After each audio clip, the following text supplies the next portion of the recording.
In this study, I was interested in exploring the concept of business models through the eyes of practitioners. Much of the business model literature recognises that network architecture is a central element of the business model and affects the performance of the firm. I found from looking at the business models of 40 firms that the flexibility offered by the different business models affected the performance, and that network architecture, that is the structure and configuration of the different businesses and the way they're connected in the network, is a really important part of affording the organisation flexibility. Flexible business models, as they're called in this paper, were made flexible by the configuration of their network. That is what I call the network architecture.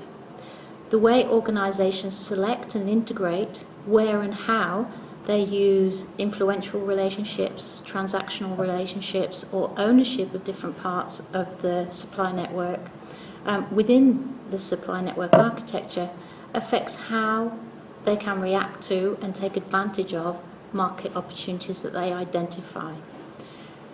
How the different combinations of relationship types are performed across the network through the situated practices of each firm also affect the way the business model can be adapted to the wider business system. I found that companies in my study selected and integrated various configurations of these different relationship types to respond to constantly changing and evolving demands from end customers. This study forms part of a wider remit to understand how management practices shape markets and how framing devices, such as business models, are put to work by managers in their everyday management practices.